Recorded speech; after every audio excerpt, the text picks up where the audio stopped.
Hello, everybody. Welcome back to Top Ends with Twins. Luke and I are here, and we're going to kind of help figure out what we should do with all the FPL flags in our teams and all the injuries we have going on, because it's pretty crazy right now, isn't it, Luke?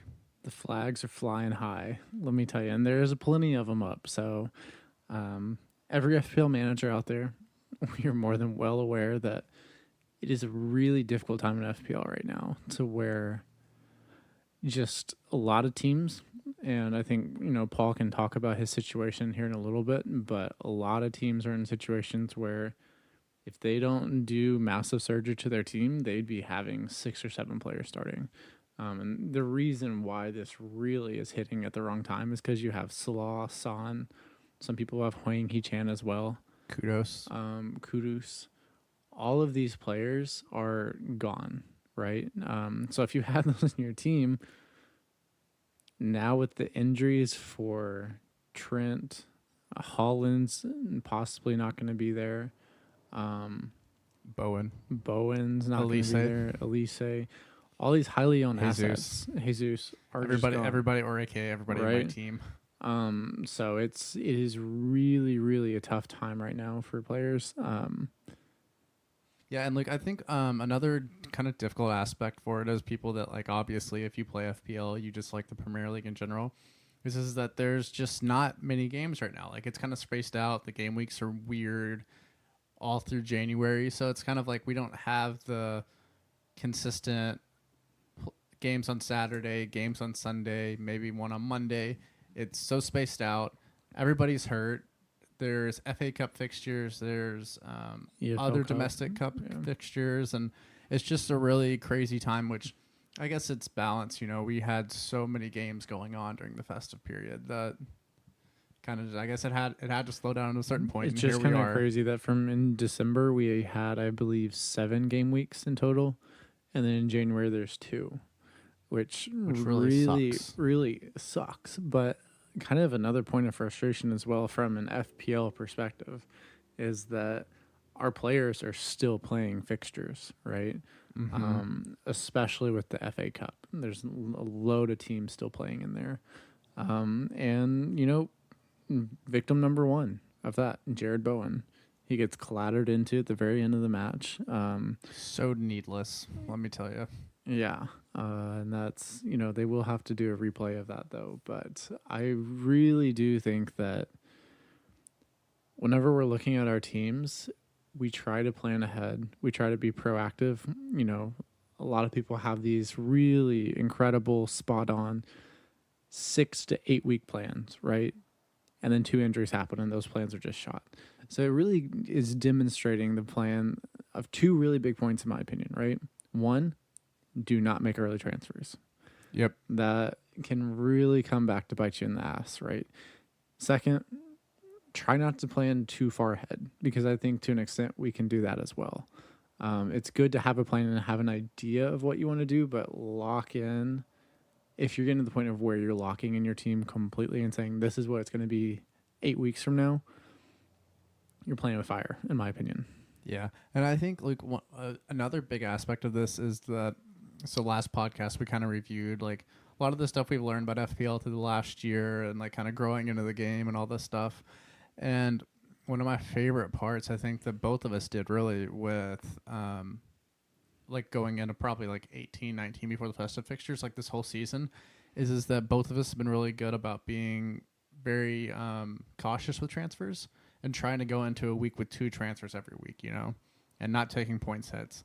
And so where we're at now is going to be the complete opposite of how I was playing in the beginning, where I think how a lot of managers will have to play, because, when you have this many flags in your team, you have this many injuries you have to address, it's really difficult, really. Because, either you don't field a full team, which I don't think is positive, but it's the balance between, am I going to take away points to get in more players for the chance of getting points, or am I just going to let my team ride, build up transfers, and then make changes? Because really the way it's sitting right now, a lot of my players that are hurt, I know there's more than just my players that are hurt, but I think Bowen's kind of on like a little bit of a timeline. Here, wait, Paul, let's go ahead and tell everyone who you have injured, right? Okay, so within Paul's team, He has, I believe, 5 flagged players at the I have moment. five flagged players. I can't talk. And for context, right, Paul did wildcard in game week 20.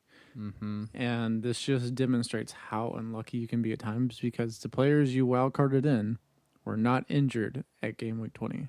No. Right, going before the game week 20 deadline, whenever you brought them in. Yeah, so we'll just run it down real quick. I have Trent Alexander-Arnold. And these are all your players that are injured on your team, correct? Yes, these are all the injuries on my team. So Trent Alexander-Arnold, who is red flagged. Son, who's red flagged for Asia Cup.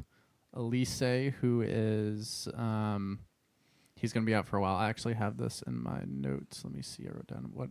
So I looked at like basically what a lot of the beat writers said. A lot of these people that or the most up to date information I had about the players. So basically, Trent's probably going to be 3 weeks.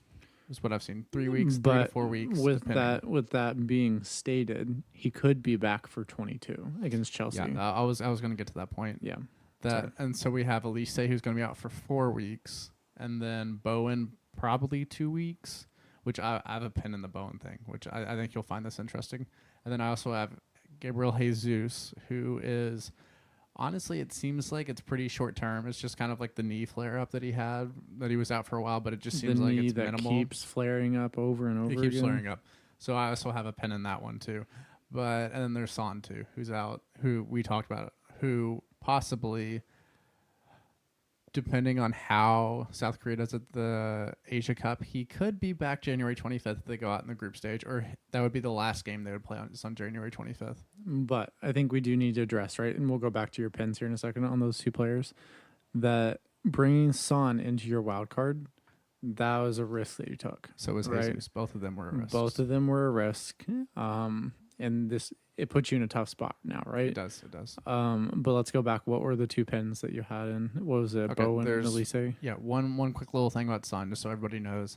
If South Korea advance out of their group, they will play the quarterfinals on February 2nd or February 3rd. And then the semis, so the round of 16 actually is first, and it would be January 28th, 29th, 30th, or 31st. So there's those dates. The quarters are February 2nd and February 3rd. Semis are February 6th or February 7th, and the finals February 10th. So it's possible Son could be back as early as maybe January 27th, 28th, or he could be back mid-February. So there's a really fluid timeline there. So as somebody holding him, it just doesn't seem logical at this point. And here's the thing, right? We know that Salah and Son, like both of these players, whenever they're playing for their respective countries, they are going to be the primary target of every action their team's going to be doing. Yeah. So with that being said, I think, even with Liverpool, Salah's still in that situation, but an injury is a possibility, right? And that, think about that time, right? You're almost like discounting this in a certain way, that if you have that midfield slot that's being held up by Salah or Son, you might be holding that for 4 to 5 weeks with the possibility of them getting injured on that 4th week. Yeah. And think about all of that lost time that you have there, where you could have had a different midfielder, like an allocation of funds too, And this is a good pivot, right? To where we can kind of talk about who we think could replace those 2 players, Salah and Son, and even Bowen too. Although he's going to be a little bit more short term than what we initially thought. So I have a point about Bowen real quick. Yeah, let's go to Bowen, and then we'll dive into the midfielders. That could be a good replacement. Okay, for Bowen, I really think that unless West Ham make moves to get somebody of the profile, like if people didn't know, Paqueta's going to be out for about 2 months. And I think without him and without Kudos, I think Bowen would probably be going out of my team even if he was completely healthy.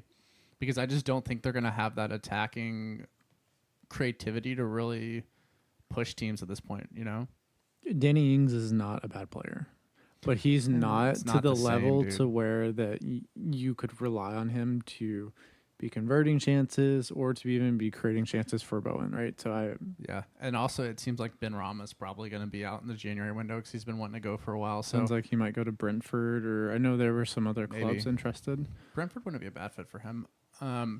But at the end of the day, I just think Bowen, for me, he's an easy sell at this point.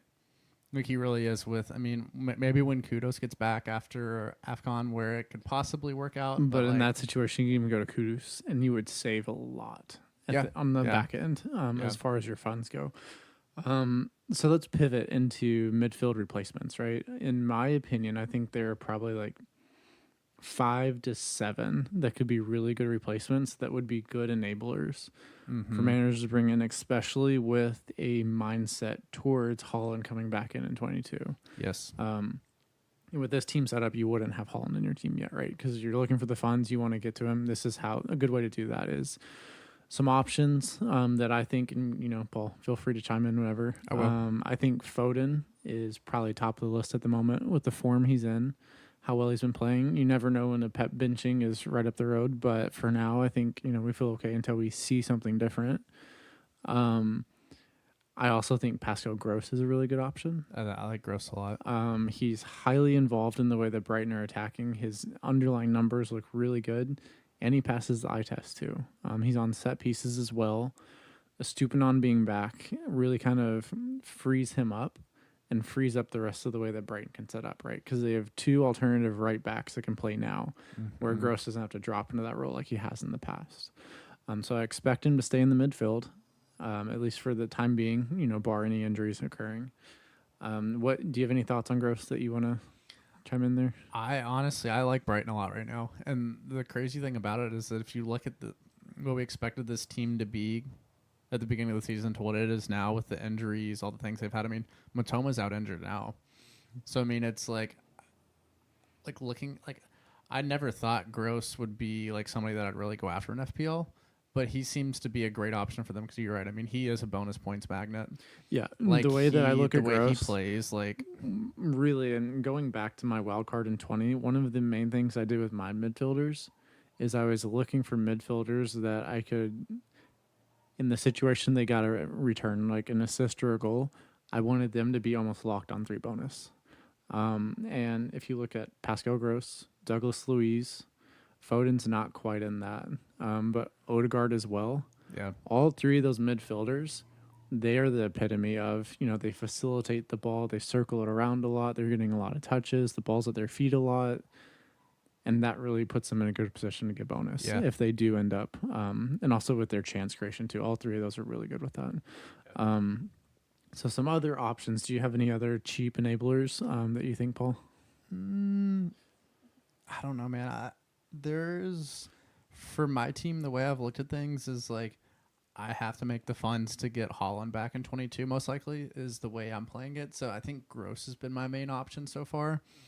But I think it's so hard to go away from Foden at this point, like you said. That for me, I mean, I really haven't looked at any of the lower tier options because it's going to be most likely Gross or Foden.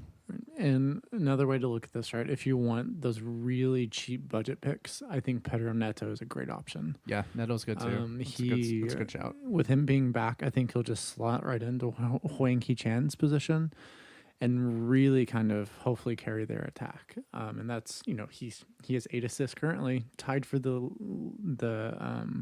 lead in the league, right? And he went out in October. Yeah. So that's pretty crazy to me. But another option that is really popular right now is Jota. Do you think Jota is viable for managers to be bringing in? I think he's so risky, man. It's kind of like whenever, like that time, whenever when I wildcarded in Jesus and Son both, like that was a big risk to me, and Son did return for me in that extra week, but like if I could go back and do it again, I would not do that same thing again. And so you can kind of look at that. Like, I think the Jota thing could be considered the same way that, like, there's probably high upside, but it's also like, are we sure he's going to start? Are we sure that, like, Liverpool are going to be the same without Trent? I mean, we're currently recording this, Wednesday afternoon. Liverpool are playing Fulham right now in a cup tie, and they're losing to Fulham 1-0 right now. So, I mean, I think Fulham have shown a lot of upside this year, like, from where they started in the beginning of the year.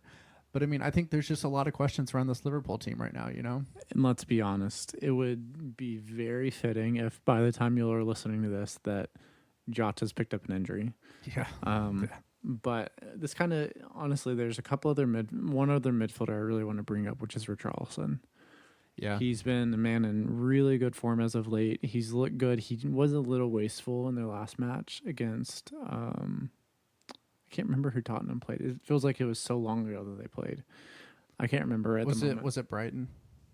No, I can't remember who it was. I don't know. Our minds are mush right now. but as far as I'm concerned, I think Richarlison is a great option. Timo Werner coming in, Jimbo time. now as a Hotspur. It's interesting because I think Timo at 6.5 in the forward position. The forward position is what really makes it somewhat exciting to me, because previously we didn't have any viable options on the forward line from Tottenham. So bringing him in at 6.5, that's still pretty much an enabler price, right? That's cheaper than Solanke at this point.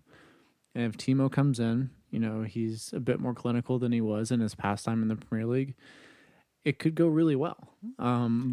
So Luke, the thing is, though, is that people need to understand about Timo is that this year in the Bundesliga, he has played 8 matches and has 2 goals and 0 assists.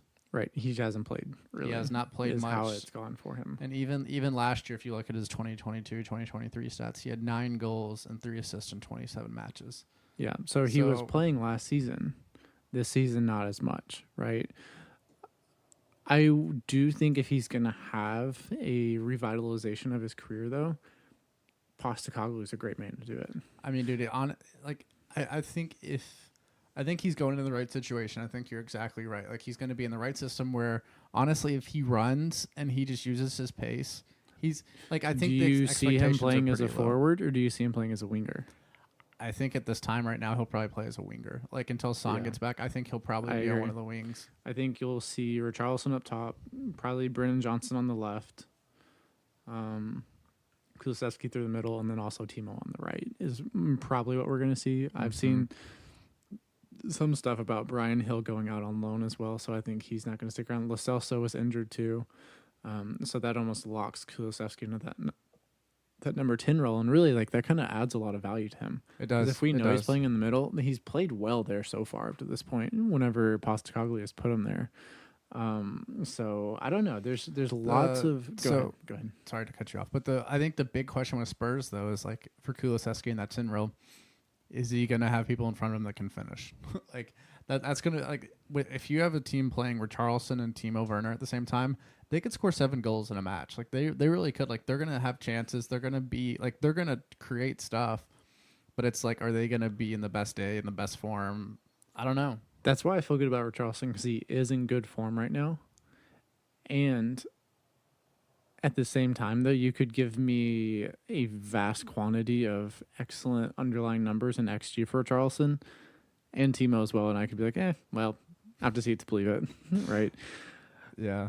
It's an interesting spot. We'll see what Spurs end up doing, but we know they are going to be attacking. And this also offers a pivot to my next topic I think we should go into. Let's hear it. Which is defensive options. I think that Trent Alexander-Arnold being out is a good opportunity to pivot to double Spurs defense. Interesting. So we know one of them. This podcast, it's basically a Pedro Porro podcast. So we know one of them. Do you think the other one's Udogie? The other one's Udogie, but purely because I think that the addition of Dragonson, what a fun name to say. That's a great signing for Spurs. Having him reject Bayern to go to Spurs, what kind of world are we living in right now? It's going to be really, like, him and Romero are going to be two of the, like, I'm going to be nice in the way, hard-nosed defenders in the Premier League. They're going to be two mean motherfuckers. That's what they're going to be. And they're big, too. Like, they're big bodies that can actually, like, do stuff with the ball at their feet. Like, we keep talking about all these flags, right, in FPL. They are the type of defenders that make flags for attackers. Yeah, Romero for sure is. Yeah. So Tottenham, right? They have a pretty good run of fixtures. So in 21, they play Manchester United away, which probably a good fixture ultimately if you think about it. Yeah. Brentford at home, Everton away, Brighton at home, and then Wolves at home. So all of those are fixtures that you could see with the way Tottenham is playing. If they, on the right day, they could score 4 to 5 goals in those matches. Agreed. And with the way that Pedro Porro and not a Stupinan, wrong team there, and Udogie and Verdin, they're in those positions to easily finish chances on really high XG opportunities. Yeah. So I think a double up of Spurs defenders would be very interesting. and something that Yeah. if FPL managers decide to go that path, I think it would be a good call, in my opinion. I don't disagree with you at all, Luke. I like that shot a lot. If I mean, at this point, I think we really have to consider when we're looking at defenders that a lot of it is attacking returns.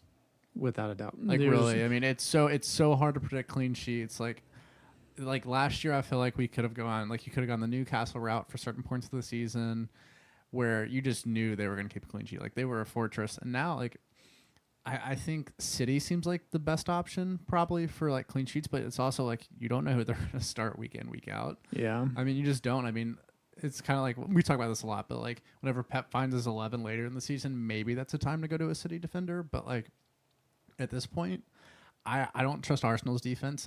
For sure don't trust Newcastle. I don't know how much I trust Spurs defense, really. I mean, I think it would be Udogie and Porro just because you're like, I know these two guys are going to go forward and they're going to give me really good chances to get attacking returns from a defender. And that's the thought process. And then if you stumble into a clean sheet while having both of them, Yeah. you're rewarded very handsomely, right? And it also depends, too, on your mini league. When you have people in your mini league that have It does.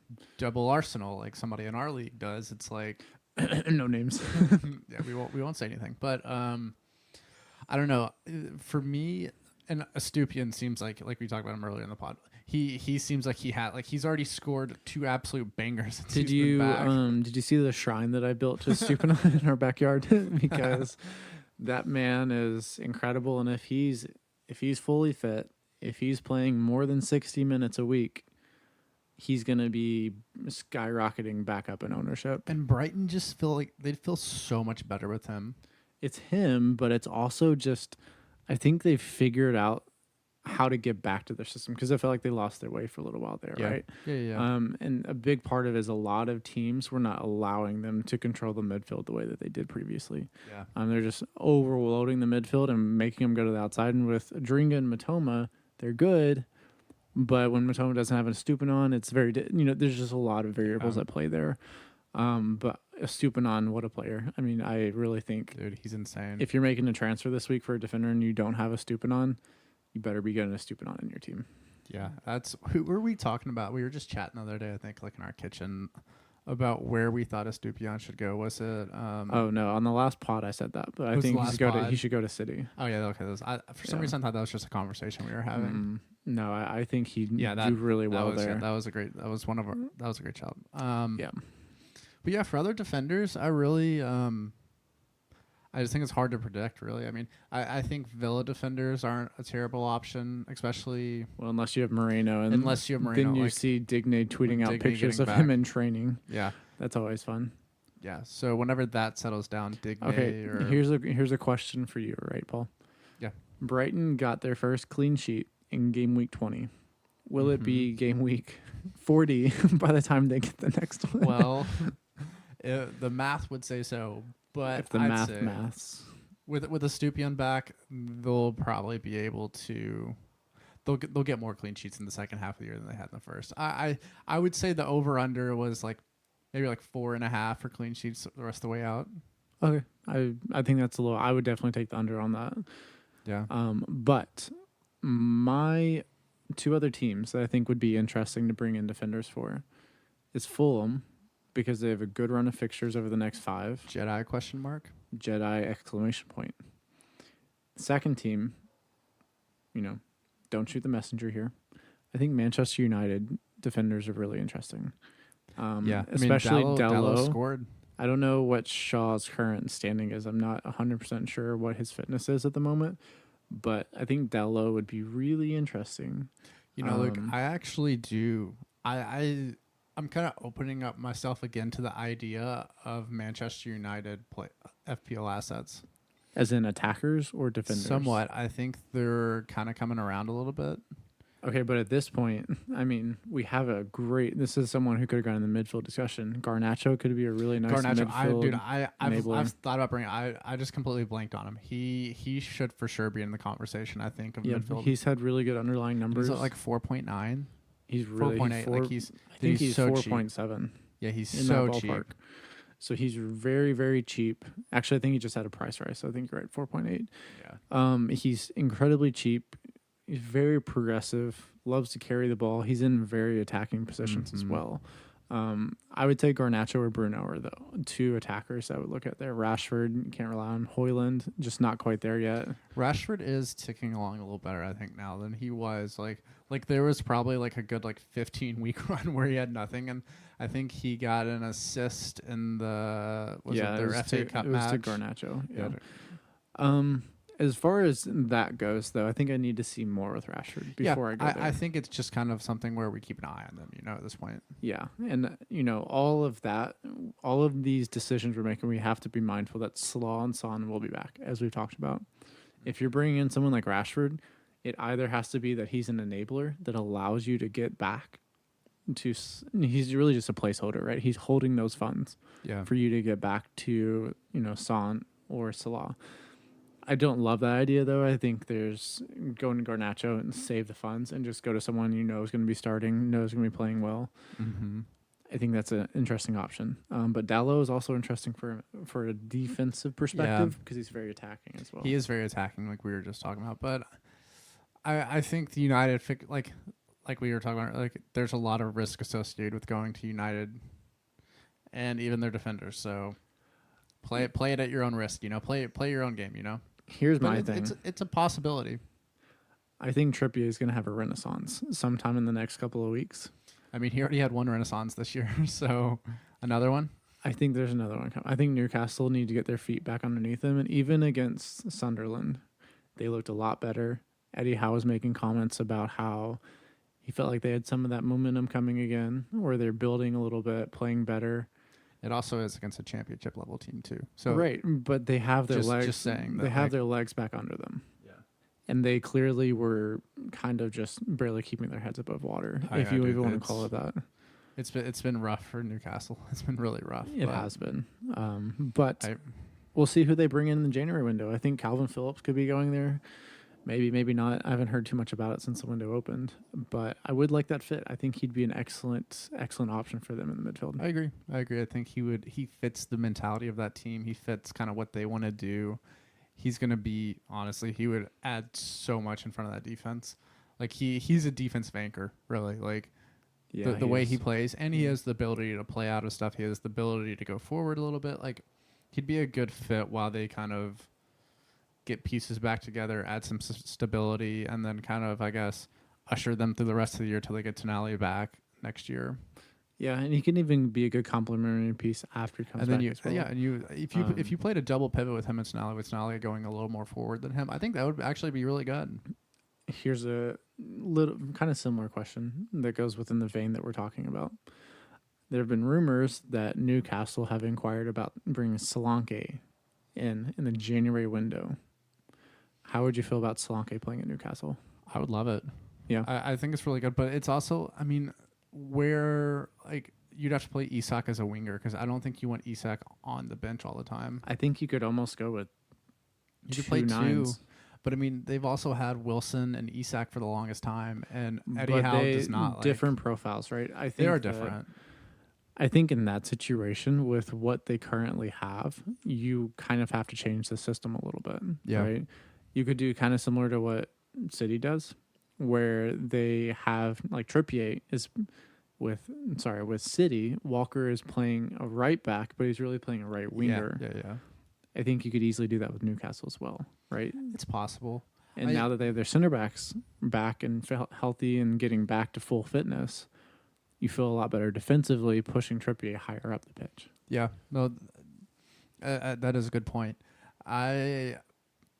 The biggest question I have about that is, would Bournemouth do that? Because if they sell Solanke, the rumors are they're not going to do it. It's hypothetical. Yeah. But just think about it. If they sell Solanke, they'll make a lot of money from him, especially going to Newcastle. They'll be able to get every penny they want. But at the end of the day, it's that would open them up to going down this year. Without Solanke, I mean. Paul, what do you think is Solanke's values right now? If you had to guess. His transfer market value? Mm-hmm. Well, maybe 35, 40 million. According to FootMob, it's currently 26 million pounds. And the rumor is that Newcastle was willing to pay upwards of 50 if you can double how much you think his current value is, which his value has drastically gone up. He has 12 goals this season. That's to be expected. How could you not be tempted to cash in on that? Yeah.